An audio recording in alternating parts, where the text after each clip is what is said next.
parce que nous sommes dans un temps très sérieux. Il faut multiplier les occasions où on a le temps d'écouter la parole de Dieu.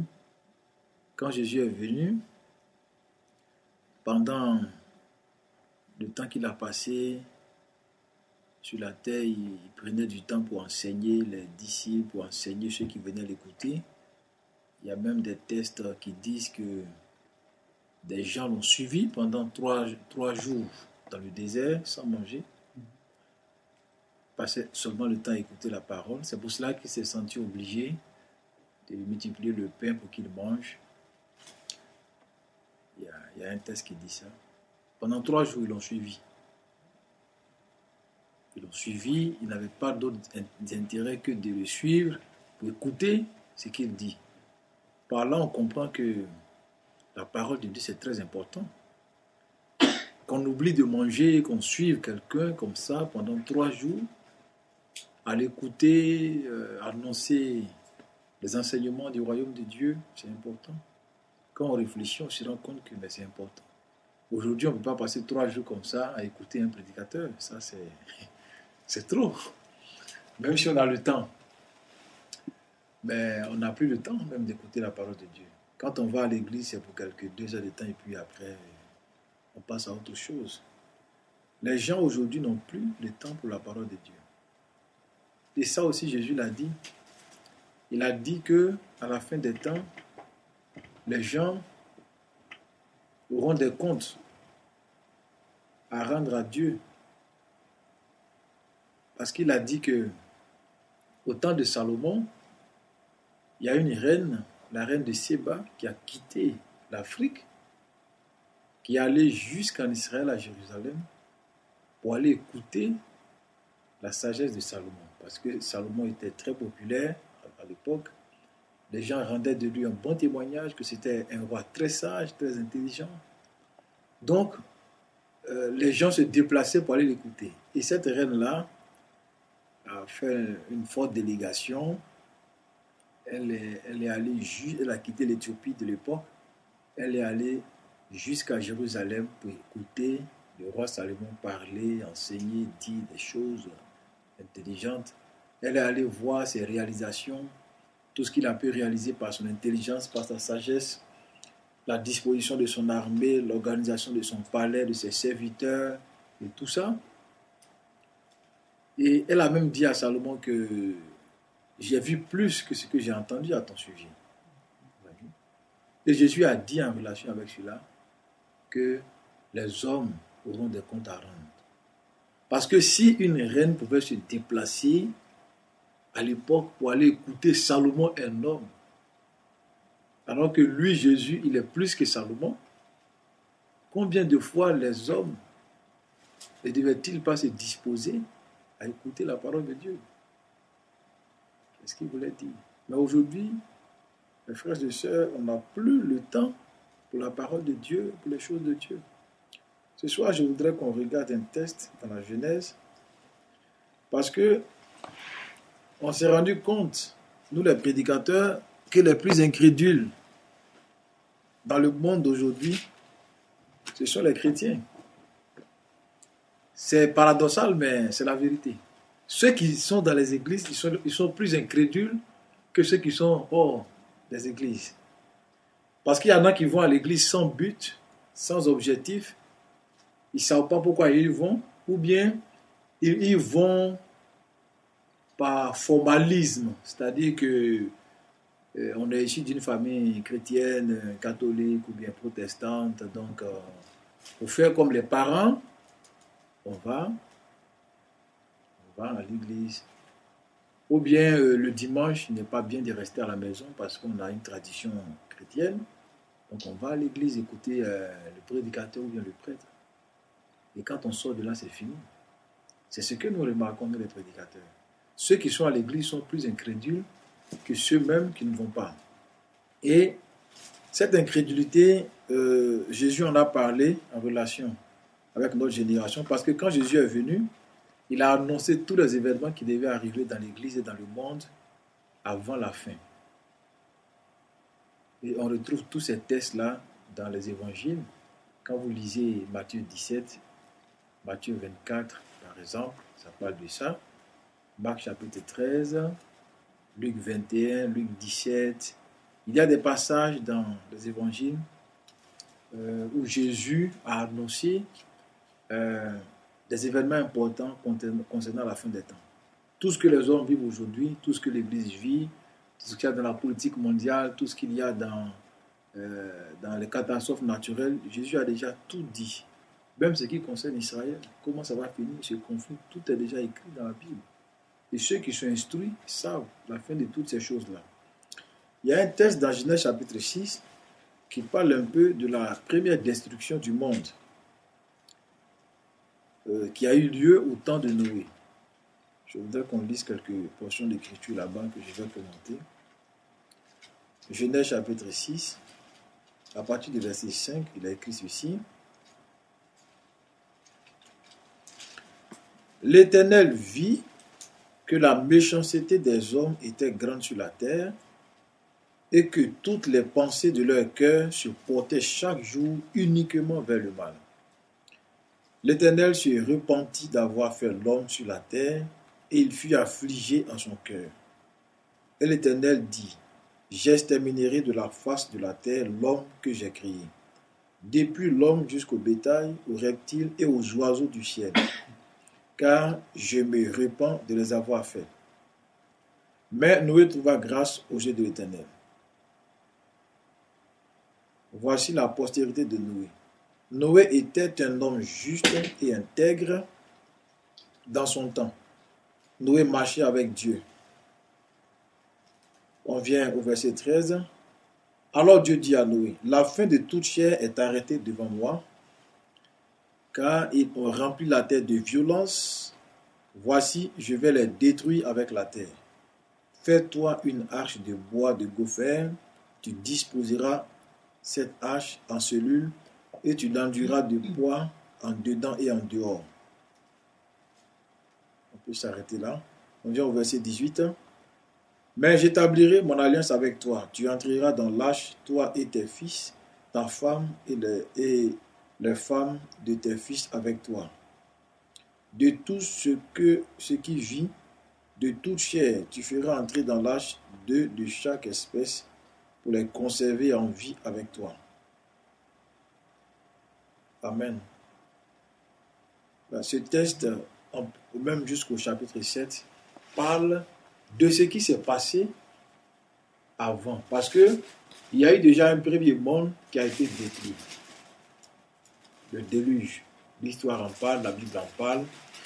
Il y a eu une première destruction du monde et Dieu a dû sauvegarder Noé, sa femme, ses 3 enfants et leur femme.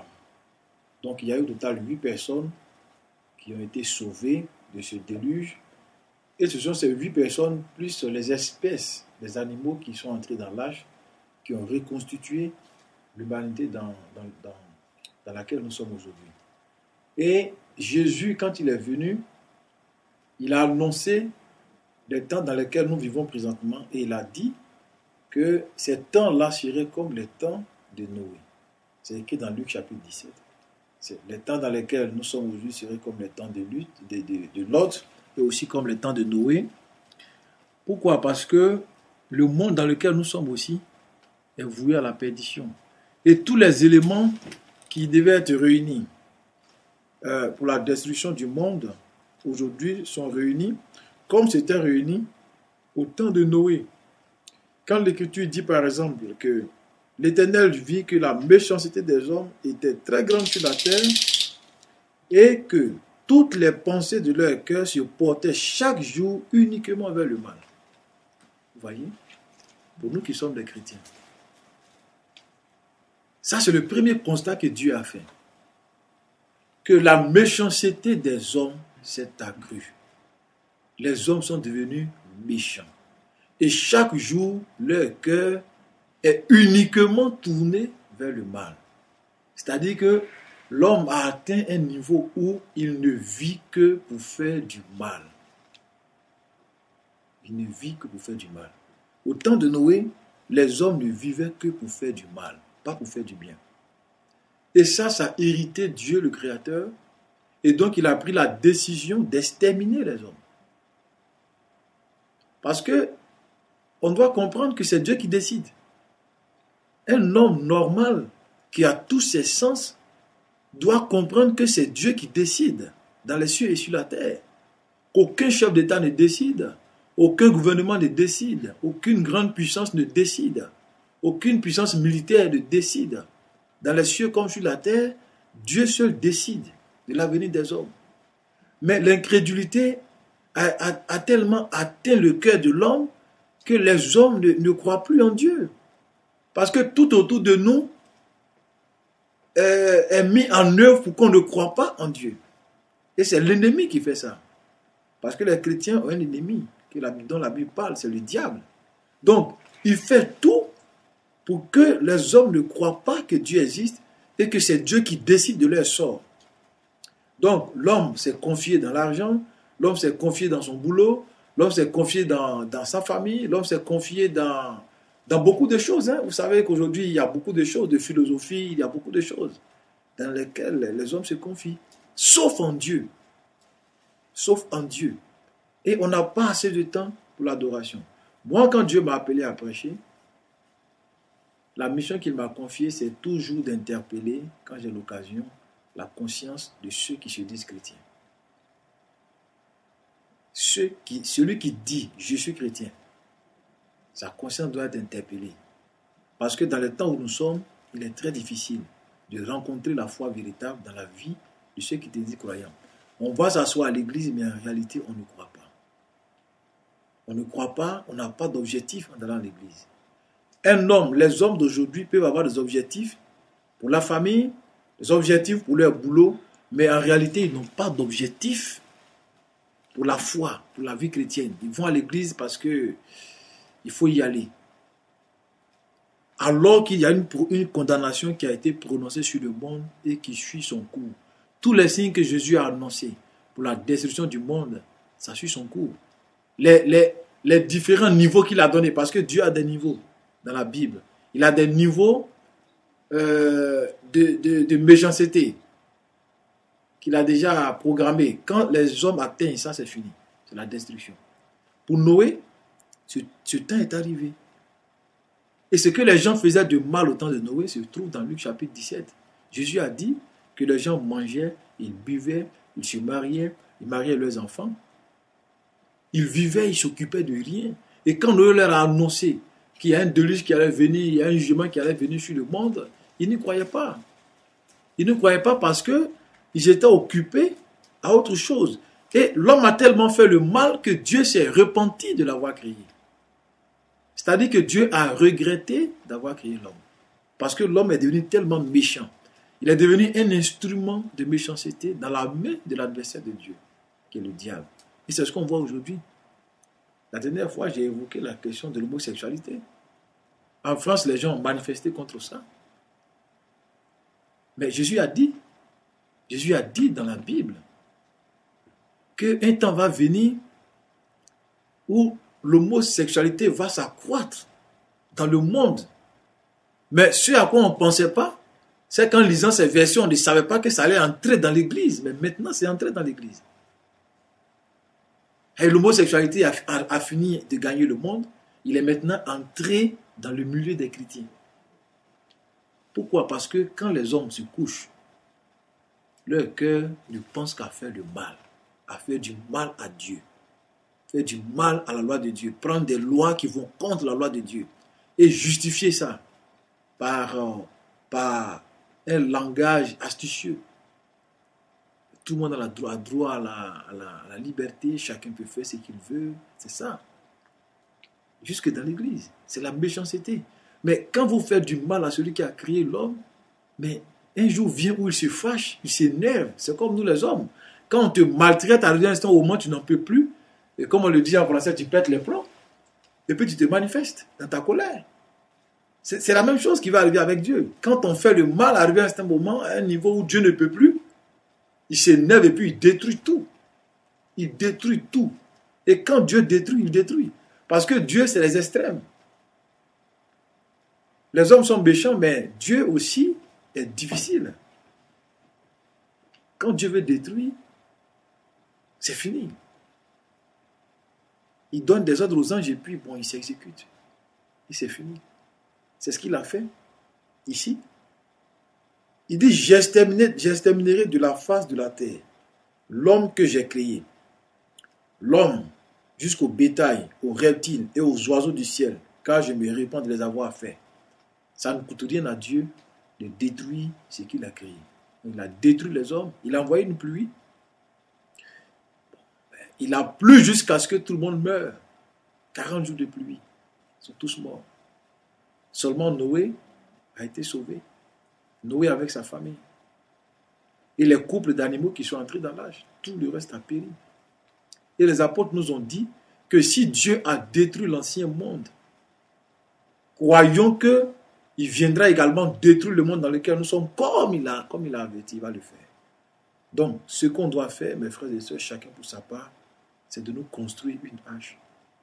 Chacun doit se construire une hache où il peut réfugier son âme pour ne pas mourir. Parce qu'il s'agit d'une destruction, non seulement physique, mais aussi spirituelle. La séparation d'avec Dieu. Il y en a qui vont à l'église, mais ils ne croient pas à l'enfer. Ils ne croient pas à l'enfer. Quand vous les écoutez, vous savez, vous voyez qu'ils ne croient pas à l'enfer. Ils ne croient pas à la perdition. Ils ne croient pas au paradis.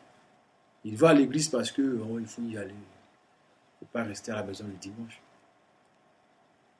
Mais ce n'est pas vrai. Dieu a déjà détruit le premier monde.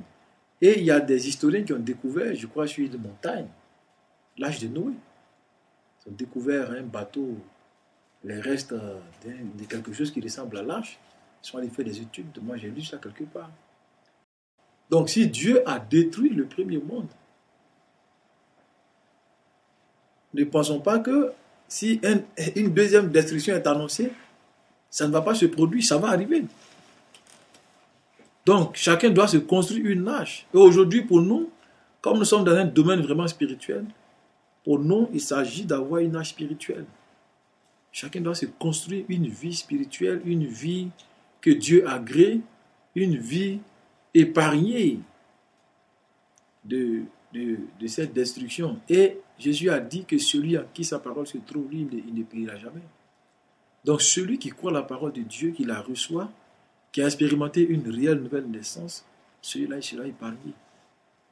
Le monde est rempli de méchanceté, mes frères et sœurs. Vous le savez. Ici en Europe, on le voit partout. Le monde est rempli de méchanceté, de mauvais œuvres, de destruction, de péché. Et celui qui dit qu'il est chrétien, il ne doit pas s'associer à ces choses. Nous devons avoir des cœurs éloignés de ces choses. Si nous allons à l'église que Dieu nous instruit sur sa parole, il nous avertit, nous devons éloigner nos cœurs de ces choses parce que les autres sont devenus méchants. Leur cœur est uniquement porté au mal. C'est-à-dire que tout ce qu'ils font, c'est pour transgresser la parole de Dieu. C'est pour faire du mal au cœur de Dieu. Les hommes ne sont pas reconnaissants. Ils ne sont pas reconnaissants à Dieu qui les a créés. Chacun s'est choisi une philosophie dans laquelle il évolue, une philosophie de vie. On le voit ici en Europe, c'est arrivé en Afrique. Parce que tellement les voies de communication sont maintenant développées, les continents qu'on croyait en retard dans la civilisation du mal, mais aujourd'hui, c'est partout. C'est partout. Le mal est arrivé partout. Les hommes sont devenus très méchants. Surtout pour de l'argent, on peut écraser tout le monde, on peut tuer tout le monde, on peut détruire tout le monde. Les hommes sont devenus, excusez-moi, mais comme des animaux. C'est ce qu'on voit aujourd'hui. Et ça, quand le niveau de méchanceté des hommes a atteint ce stade-là, à ce stade-là, on doit savoir que Dieu est déjà en colère. Mais on se réjouit, pourquoi? Parce que Dieu a dit, la Bible dit que Noé trouva grâce aux yeux de l'Éternel. Noé était un homme juste et intègre dans son temps. Amen. Dans son temps. Noé était un homme juste et intègre dans son temps. Dans ce temps où les hommes étaient si méchants, Noé, lui, il est resté juste et intègre. Vous voyez? Et il a marché avec Dieu. Il a adoré Dieu. la méchanceté de ses contemporains ne l'a pas empêché d'adorer Dieu et de se comporter de manière juste avec la loi de Dieu. C'est ce que nous devons faire aujourd'hui. Nous devons prier pour que Dieu nous fasse la grâce de nous comporter justement, disons avec justice, vis-à-vis de sa parole. Amen. Pour le peu que nous savons de la loi de Dieu, parce que la connaissance aujourd'hui dans ce domaine aussi est devenue très rare. Les gens ne connaissent plus les voies de Dieu. Mais pour le peu que nous avons reçu, comme l'évangile, on doit prier pour que Dieu nous donne de bien nous comporter avec sa parole. Pour ne pas périr dans la condamnation que Dieu a programmée sur ce monde. Parce que mes chers amis, sachons que Dieu va détruire ce monde. Et si nous marchons encore, si nous vivons, prenons des dispositions pour que nous ne soyons pas condamnés avec ce monde. Parce que la méchanceté des hommes a atteint une proportion très développée. Que Dieu nous bénisse. Je voudrais qu'on partage cette courte parole en vivant sur cette terre aujourd'hui, sachant que Dieu a programmé la destruction de ce monde et que nous devons faire des efforts pour ne pas périr avec la création. Ici dans Luc chapitre 17, le verset 26 dit ceci: ce qui arriva du temps de Noé arrivera de même au jour du Fils de l'homme. Les hommes mangeaient, buvaient, se mariaient et mariaient leurs enfants jusqu'au jour où Noé entra dans l'âge. Le déluge vint et les fit tous périr. Vous voyez? Et ils vivaient. C'est-à-dire qu'ils festoyaient, ils s'amusaient. Les hommes s'amusaient, ils étaient gagnés par, leur cœur était gagné par ça, ils s'amusaient, ils vivaient normalement, ils ne s'occupaient pas. Noé les avertissait, mais ils ne s'occupaient pas. Comme aujourd'hui, les prédicateurs avertissent les gens, ils parlent. Bon, ici, on ne voit pas trop ça, mais chez nous en Afrique, les gens prêchent dans les rues. Quand vous passez, vous rencontrez des prédicateurs, ils prêchent dans les rues.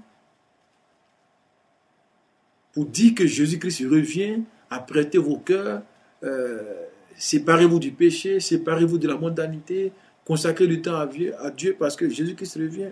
Les gens disent ça. Mais au temps de Noé, les gens ne s'occupaient pas. Et quand il est entré dans l'âge, la Bible dit que c'est Dieu lui-même qui a fermé la porte. Pour ne pas que d'autres entrent après lui, donc il a fermé la porte. C'était fini. Donc quand la pluie a commencé à venir, bon, peut-être qu'il y en a qui sont venus frapper à la porte, mais on ne pouvait plus ouvrir. Il était trop tard. Et ils ont péri. Et il y a eu une autre destruction. Ça, ce n'était pas une destruction du monde entier, mais c'était la destruction de la cité de Sodome. La cité qui vivait à outrance l'homosexualité. Ça, c'est écrit dans le verset suivant. Ce qui arriva du temps de Lot arrivera pareillement. Les hommes mangeaient, buvaient, achetaient, vendaient, ça ce sont les affaires. Plantaient, bâtissaient. Mais le jour où Lot sortit de Sodome, une pluie de feu et de soufre tomba du ciel et les fit tous périr. Il en sera de même le jour où le Fils de l'homme paraîtra. Voilà pour ces deux choses, ces deux destructions qu'il y a eu. Jésus a dit ça pour mettre les gens de notre génération en garde, mes frères et sœurs. Si vous allez à l'église, cherchez à bien connaître les voies de Dieu, parce que Dieu se trouve partout. Un homme dans sa maison peut trouver Dieu. Il n'a pas forcément besoin du prêtre, ou bien du prédicateur de l'église, ou bien du pasteur. Dans sa maison, à genoux, un homme peut trouver Dieu. Un homme peut rencontrer Dieu partout, pourvu que son cœur soit disposé pour ça. Et vous devez savoir que si Dieu a détruit certains sites avant, bien le monde avant, c'est parce que la méchanceté des hommes a atteint un niveau élevé. Et nous sommes dans le temps où les hommes sont devenus très méchants. Nous sommes devenus très méchants, insensibles, orgueilleux, hautains. Et la Bible dit qu'au temps de Noé, la violence avait rempli la terre. C'est ce qu'on voit aujourd'hui. Aujourd'hui, la violence a rempli la terre. Chaque jour, c'est la violence. C'est la destruction, c'est la guerre, c'est des troubles, c'est des attentats. C'est beaucoup de choses à la fois. Le dérèglement sexuel, la violence, ça remplit tout le monde entier. Vous voyez? Et c'est ça qui provoque la colère de Dieu. C'est ça qui fait que Dieu détruit les hommes. Et nous sommes là, dans ce temps. Donc, c'est juste une interpellation, que ces paroles demeurent dans nos cœurs, qu'on puisse y réfléchir. Et si on prenait un peu à la légère notre engagement avec le Seigneur Jésus, je pense que nous sommes dans un temps où chacun doit chercher à aller plus en avant avec Dieu. Le Dieu qui a été servi dans les anciens temps, comme au temps des apôtres de Jésus-Christ, c'est le même Dieu qui est là aujourd'hui. Il est vivant, il est tout-puissant. On le trouve partout. On peut le chercher, le trouver, marcher avec lui de manière sérieuse. Chacun peut faire la paix avec Dieu à tout moment. Tant qu'on est vivant, il n'est jamais trop tard pour aller plus loin avec Dieu, pour chercher plus en avant l'évolution.